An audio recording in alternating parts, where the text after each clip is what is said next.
I wasn't ready for that. Alrighty, everybody. BlizzCon, The War Within. What's next panel for World of Warcraft? We're here to check out everything that was basically shown to us, and this is the first day and the first panel for World of Warcraft, The War Within. The actual expansion and everything else was announced during the opening ceremony, which we've already reacted to, and this was the first panel for World of Warcraft live servers to be done since the opening ceremony. So let's check it out, see what's in store, and about 40 minutes of an enjoyable watch. Here's our first presentation. World of Warcraft, what's next? I'm not going to talk too much. I'm just going to enjoy it, sit back with you guys while we're streaming here live on YouTube and Twitch. So let's enjoy this together. For those of you that didn't get to watch it live, get to watch it with me. 4 years have passed since the mortal races gathered together in Anaheim, California. She. And now, the drums of Blizzcon thunder once again. Let me hear the thunder! Yes! That's a lot of people, though. Oh, thank you. What would they have done if they actually sold out?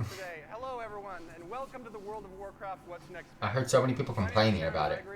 And as maybe you may have heard, like there was limited, really limited seats. during the opening ceremonies, we are at the dawn of a new era of Warcraft. The World Soul Saga. A story that will play out over the next 3 expansions and will take us on an adventure in World of Warcraft like we've never experienced before. This saga kicks off The audio's so with off. War Within. In this first chapter, our heroes will be called on an expedition to the subterranean depths of Azeroth, revealing a new world full of mystery. There's like no base to it. It's pissing me off.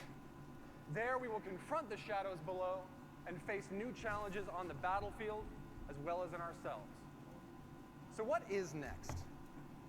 During this section, I'll share an overview of the story of the War Within, and then next you'll hear from Maria Hamilton, who will speak to zones and cultures, and then wrapping up with Morgan Day, who will talk about dungeons, the raid, and our new system. Please get rid of mythic keystones. In our cinematic reveal, Or change you them. guys enjoy the cinematic? The cinematic, bang. That was really nice. Big shout out to the cinematic team for their work on that. It's just incredible work. And a big shout out to whoever created this stage, because I've loved it. Found Anduin Wrynn, who has been wandering alone for the last few years, grappling, lost in his own thoughts, and dealing with the experience that he's been through, as many of you may have remembered. Throughout this and our features trailer, we learned 2 very important developments, starting with these visions. Thrall spoke of a vision calling out from the heart of the world, like a voice from a dream. This radiant song will compel our heroes to investigate its origins, and while at the same time, a darkness has been gathering. Even as the heroes adventured on the Dragon Isles, and in the War Within, the mysterious harbinger that Iridikron spoke of will reveal themselves. Xal'atath has returned. Oh. I'm wrong then, from what I've reacted to before. She is now the harbinger of a new era of the Void's dark machinations, and her message is clear. The Black Empire has fallen. The old gods are dead, and their ancient blood runs deep within the cracks of the world. We, the heroes of Azeroth, destroyed them. The forces of the Horde and the Alliance have proven time and again they are among the most powerful armies that have ever stood. The Harbinger has watched this. She is patient. And while the Black Empire failed, Xal'atath now seeks to set in motion the rise of a new dark legacy, one that knows our true strength and will seek to test it against a new threat of terrible power, the Nerubians of Azj-Kahet. No, I don't like spiders. Xal'atath has conscripted The bugs, Nerubian same Queen shit. Ansurek, having offered her people a new future, one in which they will rise from their isolation as a mighty kingdom once again. And here in this sprawling city of Azj-Kahet, we will not find the undead soldiers of the Lich King that we faced before, but instead a new, mighty stronghold of the Nerubians as they once were. deadly survivors of the mythic wars that have played out. That's what's time cool and about it, again though. We over get to go and thousands visit of these years. guys again. In return for their loyalty, Xal'atath has granted the Nerubians the means of a dark evolution. One that will turn the Nerubians into a new kind of ferocious and terrifying soldier that we will clash against time and again in the war within. Now let's talk about who we'll be adventuring with. How do you like the key art? Several of Azeroth's greatest heroes will rise to the call of the Radiant Song, and many will be faced with their own unique challenges. Anduin, having survived his ordeal with domination. Yes, look at the art. I was gonna say, they made him look really good. Incredible artwork. Anduin will be grappling with his relationship to the holy light that he no longer feels worthy of, while Thrall is seeking a connection to these visions, spreading across the world and working to find his new place in the Horde. While Magni Bronzebeard, long the Speaker of Azeroth, will confront the heavy weight of that responsibility once and for all. Champion! The Wounds Champion! Yes! But that brings us to, I know you saw this in the features trailer, Alaria Windrunner. Bay. 10 out of 10. Alaria's I'd journey smash will be central to the events any and day. themes of the War Within, as she, a Void Hunter, will use all of her prowess to hunt down the Harbinger while being torn between her own nature and the maddening call of the Void to which she is attuned. Along the adventure, she will have a unique rivalry with Xal'atath, whose twists and turns will come to define the nature of this new conflict. Of course, we'll see many more familiar faces on our journey and meet a host of new and interesting characters along the way that Maria is going to tell you more about in just a moment. But finally, this saga is only just beginning. Conceived to be... Yes! Conceived to be an epic worthy of the first 20 years of World of Warcraft, the World Soul Saga aims to redefine the storytelling in our expansion set and strike boldly at the core themes that define Warcraft. The might of heroes, the responsibility of that power, the pursuit of justice. Got to do my best Mets in there. Justice! And the importance of finding common ground as well as ourselves amidst adversity. Up next, may I introduce Maria Hamilton, who will be sharing more about our zones and cultures in the War Within. Thank you so much. Pretty good so far, but I mean, again, it's new content, so it's always... We don't know what to expect completely. It's always kind of good to hear new stuff. Hello, Blizzcon. Wow, I am so excited to be here and delighted to represent our team and tell you about the places that we will explore and the cultures we will encounter in the War Within. I can't really see all of you out there. I know there's a lot of you, though, because I can hear you. And I hope to hear lots of oohs and ahs when you see some of this cool art I've got to show you. So let's get started. Thank you. Thank you. Oh. Thank you. Oh. Yep. Thank you. Okay. As Taryn mentioned earlier, we're called by the Radiant Song, dreamlike visions that come from the heart of the Azeroth. This summons is going to lead us to the subcontinent of Khaz-Algar, a place long forgotten. Why is everything always forgotten? Recent explorations in Uldaman that we've discovered a Watcher report concerning a contingent of Earthen that was sent to this place long, long ago to investigate a fissure in the sector. What exactly that means, we don't really know, but we can probably speculate. So first, let's talk about the Earthen. Ooh, there you go. There you go. I'm not really giving you an ooh and ah, but Forged Earthen before, of course, and they look and other places. like what I would expect. But this society of Earthen has been isolated within Khaz-Algar for a really long time and have developed their own manners and customs. Now, visually, these Earthen are a bit larger in stature, and they're noticeably blinged out. They've got gems all over them, bedazzled, blinged out, you know, that kind of thing, right? But philosophically, they are guided by the Edicts of the Titans, a set of codified orders, duties, and expectations that provide instructions. They do a really good job doing their society. presentations. You know, Titans, order, all that, right? But the Titans have been absent for eons, and the Earthen are no longer united in their adherence to these edicts. They now exist as three groups that are estranged from each other. The Oathsworn, as their name suggests, still uphold the edicts faithfully and believe everyone else is doing it wrong. Their charge is guarding the Core Way, a Titan passageway that leads right to the core of Azeroth. They're primarily the city dwellers. They live conveniently near the object of their responsibility, that Core Way. Now, the Unbound, in contrast, have abandoned the edicts, and they are considered scandalously rebellious by the Oathsworn. Their original responsibility was providing the materials to keep the Titan installations supplied, and they're primarily rural. They're living in and around the quarries and the mines where natural resources can be acquired.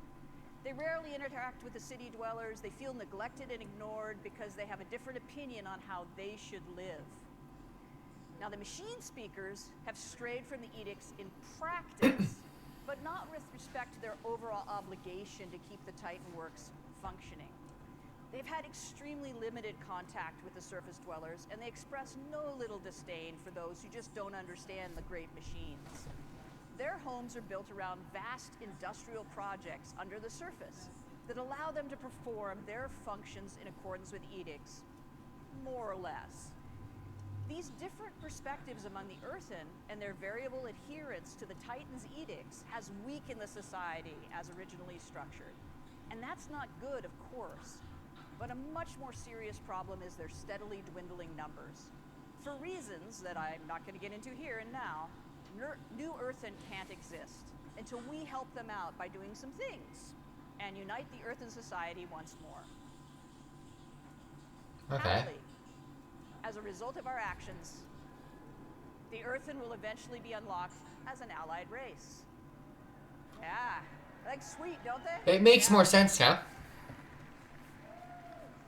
These player Earthen will replenish the culture's dwindling numbers and may join either the Horde or the Alliance. Yeah. Oh shit. It is, of course, player's choice which side you wish to ally. A dwarf horde. Let's go. A small sampling of combinations. There's some fantastic variations and customizations coming for the Earthen model. Now it makes more sense on why they're not just a beards for all body types, extra cosmetic to actual dwarfs. And more. Now that golden mohawk with the braids and the fringe beard, that's quite the look. But I really like the beardless guy with the bushy blonde eyebrows. He looks so cool. He's just kind of like, yep, what do you want me to do? So anyway, all right, moving on. I like it. Another cool culture that players will encounter in the War Within is the Arathi. Yeah, and you probably have questions, right? So these are descendants of the original Arathorian Empire, and they've arrived relatively recently and through some somewhat mysterious circumstances. And they find themselves trapped here within Khazalgar.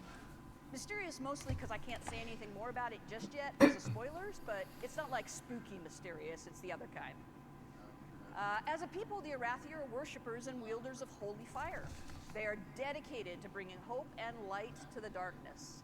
They're tough, resilient people, with every member of the society being an able combatant. Some few are further blessed with paladin-like abilities through their devotion to the light. Even their airships are powered by sacred flame. The extent to which they're comfortable in battle is probably a good thing, because they have established a home away from home in an enormous cavern bordered by an endless underground sea, from which terrifying creatures emerge to rampage and create havoc. Not my idea of a cool place to hang out, but they're really, really tough. These watery monstrosities, though, are nothing compared to the threat from below. A constant swarm of Nerubians has been held back so far from invading the Arathi lands. The assault is unrelenting, the threat is dire, and the Arathi can't hold much longer. We're really going in a different direction now. These light against the darkness are far from home and limited in number. Sure would be terrible if there was also division within the Arathi ranks. Just saying. That would be pretty rough, what with them being so outnumbered. We could probably help them. What does that mean? Speaking of the Nerubians in the War Within, we'll explore their last kingdom deep within Khazalgar.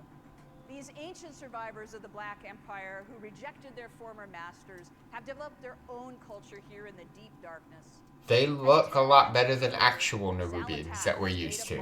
With the Nerubian queen They're more humanoid. who seeks a new future and renewed glory for her people. The Nerubians are extremely capable and devious adversaries who have been honing their skills with their constant assault on the Arathi.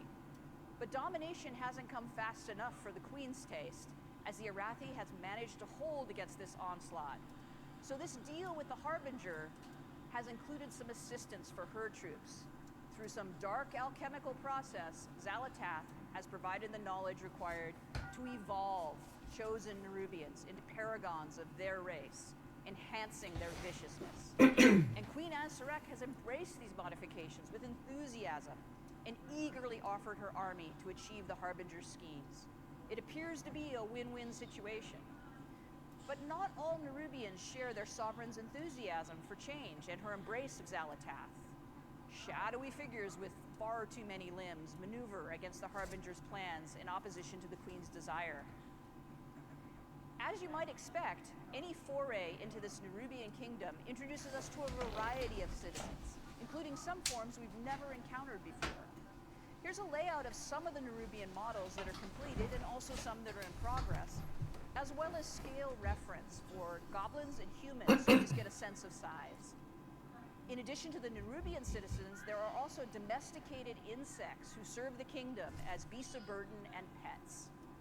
The team is hard at work building out the full range of carapaces, carapae, I don't know, whichever, skittering legs, grabby arms, piercing spiky bits, and creepy eyes for you to enjoy. That's what I don't like. All right, let's talk about our zones. The surface of Khazalgar is our first zone, called the Isle of Dorn.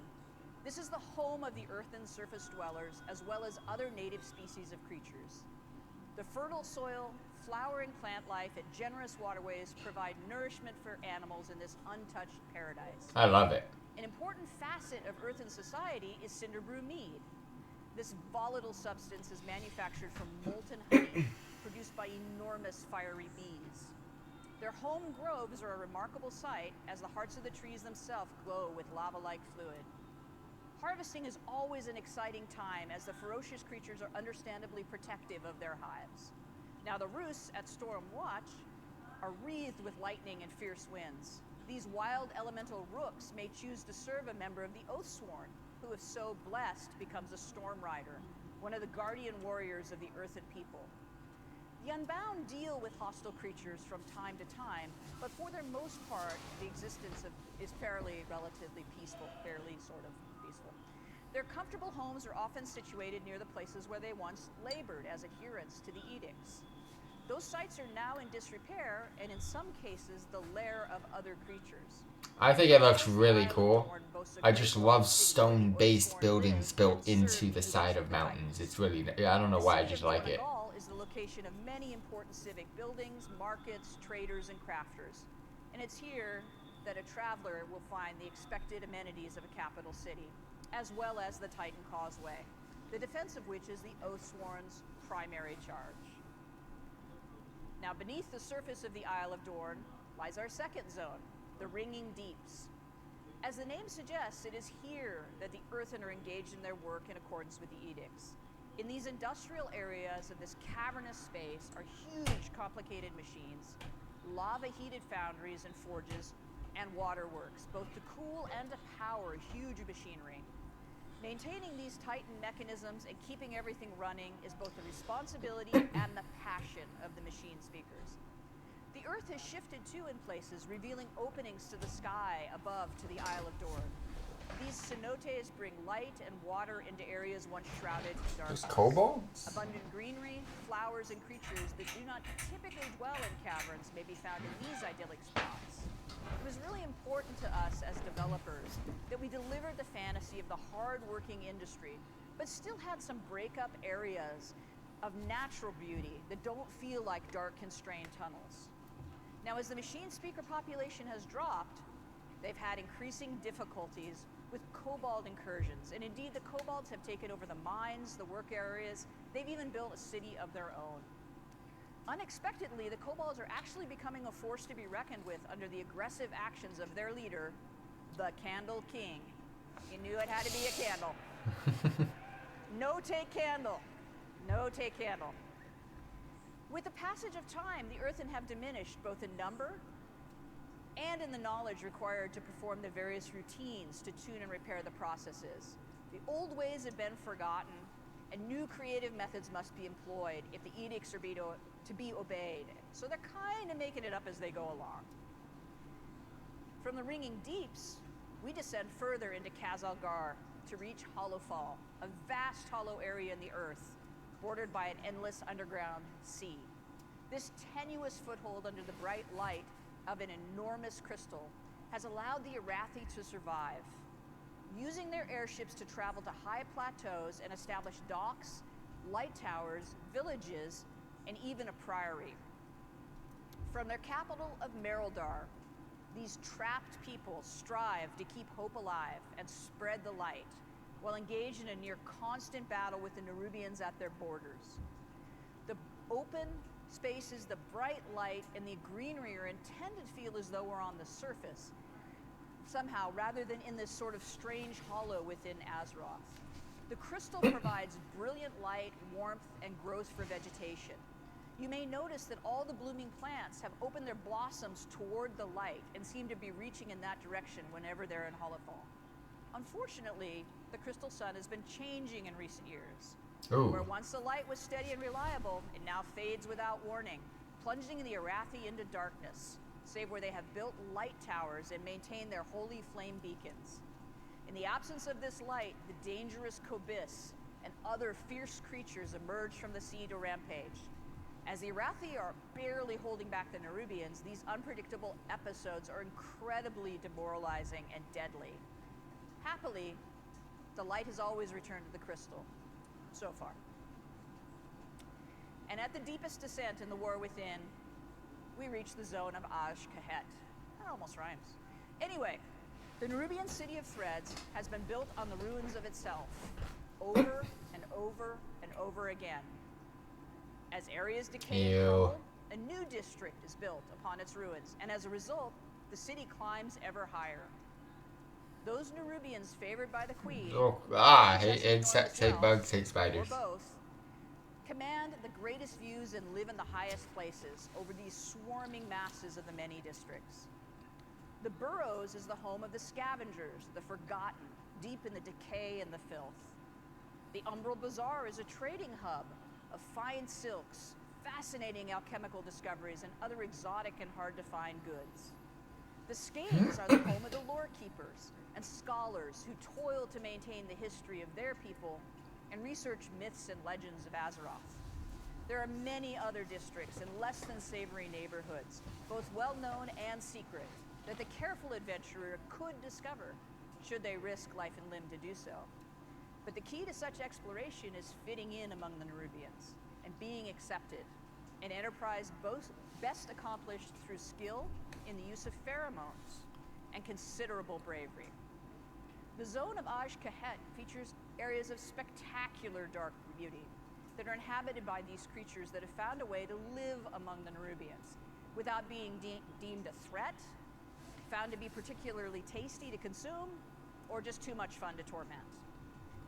The mobilization of forces to assault the Arathi while also providing military might to achieve Xal'atath's schemes has stirred up all sorts of inhabitants of the darkness. And deep within the city itself, I wonder how travel's gonna work as you go deeper and deeper in. the black blood of the old gods for some unknown purpose. But I'm sure that's fine. And now I'd like to talk a little bit about our zone flow. As I mentioned... Yep. Awesome, huh? Dynamic flying. Travel from the Isle of Dorn into the Ringing Deeps, into Hollowfall, and then into Azj-Kahet. Right when I've asked that question. All of our zones are connected all together using the airlock technology that we developed for Zarelek Cavern, allowing for this seamless descent from the Isle of Dorn all the way to Azj-Kahet.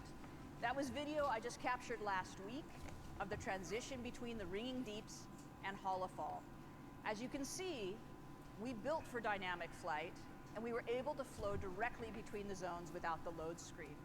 There is some seriously amazing swoopy goodness to be had moving across these zones and through these spaces. It feels so cool to burst out of a really tight area and into just a huge drop like that. It's so exhilarating. Now, this blobby map that I've got up here was an early attempt during development of our zone flow to try to figure out how we would stack these zones together and achieve the relationship between their geography and geometry that made sense and felt great to traverse.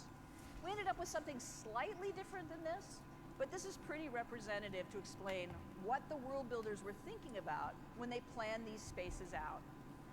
It was really important to our design that while 3 of the 4 zones are technically underground, they didn't feel that way, and that they were distinctly different from one another. We pursued that goal by introducing the natural cenotes in the Ringing Deeps and leaning into the fantasy of the classic underground foundry and industrial workspace. So even in the zone that felt the tightest, there's places that look as though they're actually on the surface.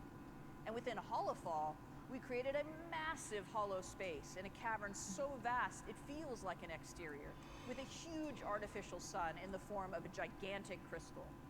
And in Aj-Kahet, we leaned hard into traditional Nerubian architecture with hanging nests and huge palaces built all over a decaying city that just falls away into the depths.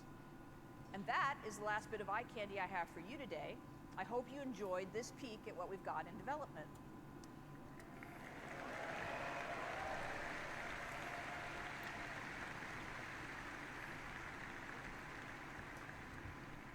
So now it's time for me to introduce you to Morgan Day, who's going to give you lots of information about dungeons, raids, and systems. No mythic keys, please!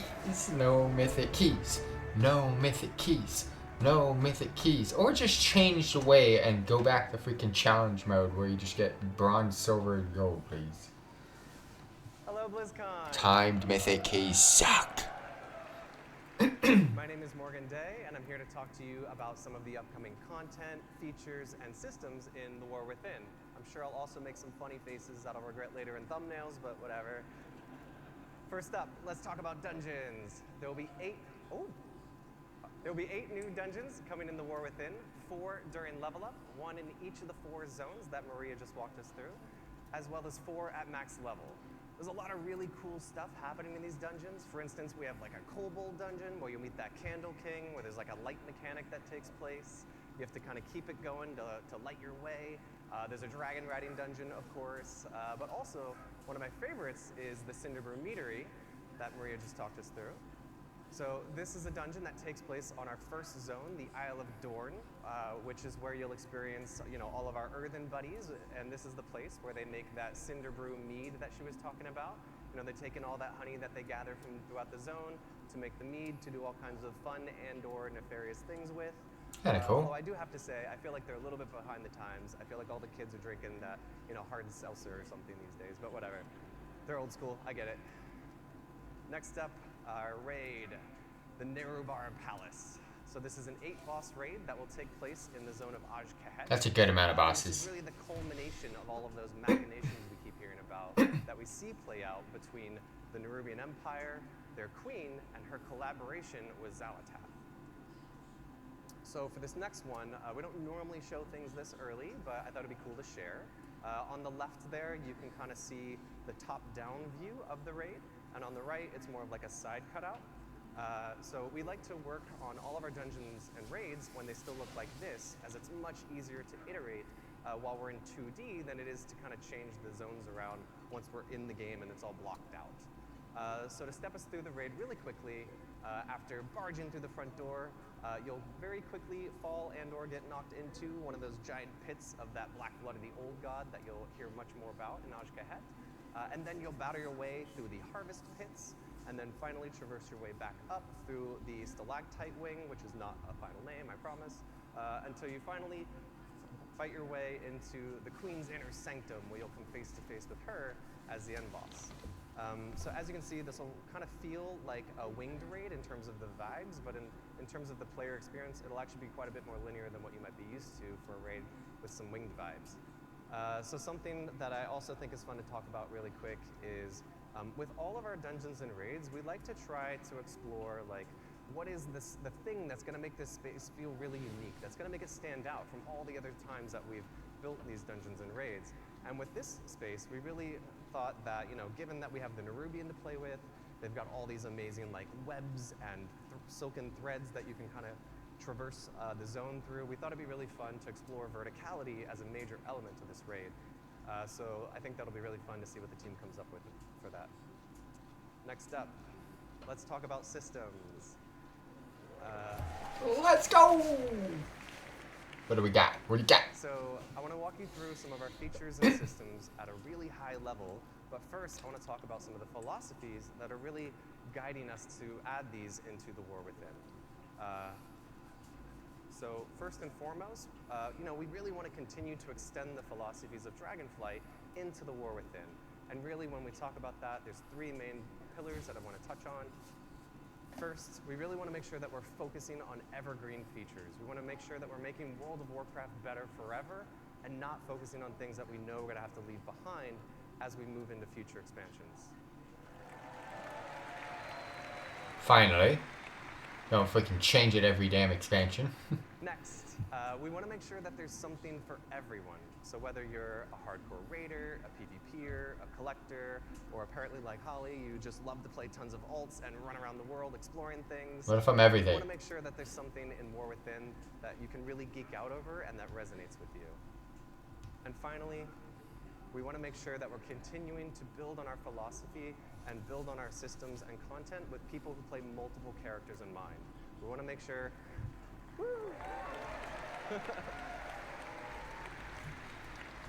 We want to make sure that we're building all of our systems to really respect the time of the player behind the keyboard and not focusing so much on the accomplishments of that individual character.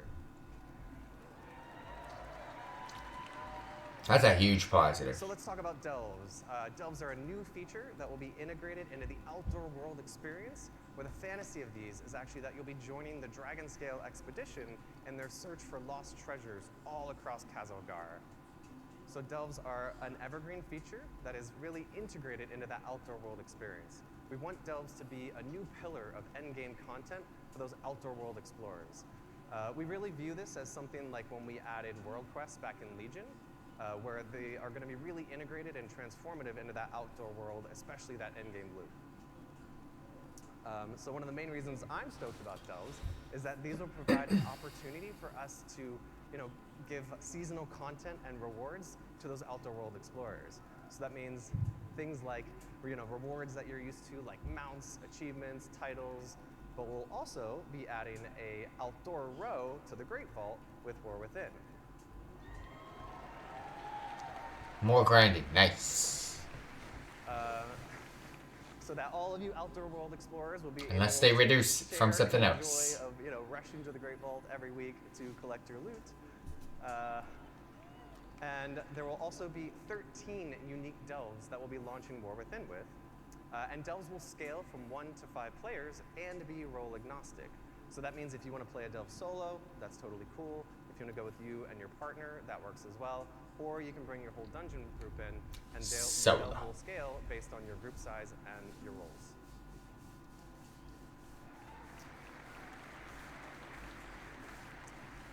And I would be remiss if I didn't mention one of my favorite features of delves, which I think Maria alluded to earlier, which is that there will be an NPC companion joining you on all of your adventures. So for Season 1, that'll be Bran Bronzebeard, as you can see. And Bran will be tagging along with you on all of your delve adventures and will totally never, not even once, aggro a pack of monsters that you didn't want him to. And I don't have my fingers crossed behind my back right now. So Bran will have a customizable talents and mechanics and abilities. It's just new content. It's just always nice. It's always nice to hear it. So, you know, maybe you need a little bit of extra healing. Well, you can load Bran out to provide that for you. And finally, you wouldn't be exploring with the Dragonscale Expedition if at the end of every delve there wasn't this massive treasure trove that we need Bran to open for us, which hopefully brought a couple of keys to open some of the chests in there. But before Bran can open that vault for you, you'll need to maybe defeat a boss, maybe you'll solve a couple puzzles, something like that, and then Bran will be able to open that vault door for you.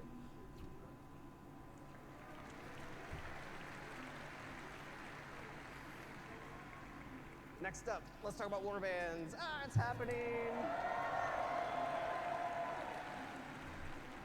So warbands are a system that we're introducing that will really be the representation of all of your characters across your Battle.net account. Warbands are an opportunity for us to create a platform where you can share your achievements, resources, and all that other good stuff across all of those characters. So the goal of this system is really to be that representation of the philosophy shift that I mentioned earlier about really respecting the time of the player behind the keyboards and not those individual characters. There's actually a ton of additions and modifications. We've talked about a few here. There's no singular UI screen that says warbands. It's more of all these modifications and updates and features are kind of wearing a big coat that says warbands on the back of it. It's how I kind of keep it straight in my head. But just to talk about a couple of those cool features, we'll actually be revisiting the transmog rules of how you acquire those appearances in the War Within. So for all of you who have... I thought transmog was already account-wide. So that means all of you who have probably had to run 4 characters through all of those legacy instances just to make sure you're collecting all the appearances, that won't be the case anymore in War Within. You'll just be able to run it with 1 character. Now I understand it. Holly mentioned this already, but this is obviously one that people are looking forward to. All of our reputations as well as renown in the War Within will be shared across your entire account. What's the difference? Oh, they're different characters, I'm assuming. Okay. Last but not least, let's talk about hero talents. So here's a quick mock-up of what the UI will look like that I think really helps explain how these integrate into our current talent trees. But really quick, let's take a look at how this will work. So there will be 3 new hero talent trees per class, and 2 will be available per specialization that you can freely choose and swap between. And also, this is another evergreen feature. This is a system that we think is going to provide a new vector of choice and customization for you and all of your classes, as well as create opportunities for us to really dig into some of those core class fantasies that are, so amazing. So hero talents will introduce these new, small, self-contained talent trees like you just saw in the UI. And the way I like to think about it is currently we have 2 types of talent points, right? We have class talent points and specialization talent points. And now in the War Within, there'll be a 3rd type called hero talent points. Okay, that makes more sense. I was trying to figure that one out. Which hopefully explains it a little bit more. This is a warrior, as you can see. These are the 3 hero talent trees that they'll have available: Mountain Thane, Colossus, and Slayer. And as you can see in the top left, we have Protection, who will be able to choose between Mountain Thane and Colossus. Up on the right, you see Fury. Yep, that's right.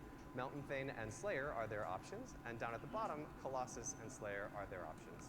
So this is how the majority of our classes are going to look in the War Within. The exception, of course, being Druids and Demon Hunters, who are a bit special, so theirs will look a little different. So let's take a look at how you'll unlock the system, as well as how it'll feel playing through as you're leveling through the War Within. So the system will automatically unlock at level 71, and it'll just kind of appear in your UI. You'll earn 1 talent point per level as you. Okay, so there is a level up process. And there are 10 talent points in total, with several choice nodes along the way. So I like to think of this as being similar to the Legion artifact, where as you were leveling and progressing, you were making some choices along the way, but ultimately you're going to unlock the whole tree. And also, I want to be very clear here. These are extremely low friction to swap between those choice nodes, as well as to swap between the different hero talent trees.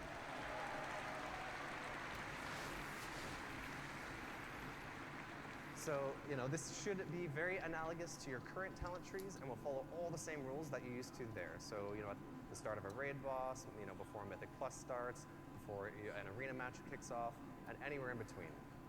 And to wrap us up, I wanted to show off a really quick video of what hero talents look like in action. So this is a warrior, as you can see, pop an avatar, jumping in. And this next one is that same warrior with the Mountain Thane talent tree. As you can see, Stormbolt hits multiple targets, there's a couple of cool new V effects, and a lot of other cool stuff going on there as well. I heard some oohs. I don't play warrior. It's very boring. Will be happy. So that about wraps us up for our What's Next panel. Already? Oh, shit. You didn't speak about Mythic Dungeons, my guy. We hope you really liked what you saw here, and if you'd like to know more, please join us tomorrow at the Deep Dive panel at noon, where Ian will walk you through some of what you saw today in more detail. Woo, Ian! As well as a bunch of other cool new stuff in the War Within. So thank you all so much. I hope you have a great BlizzCon. Bye! Alright. Overall, I mean, I think it was a huge plus. A lot of positives, a lot of nothing really negative, which is nice to see. A lot of cool new things, a lot of things that we just gotta enjoy and experience when we actually get to utilize it. But overall, very, very cool, very, very fun.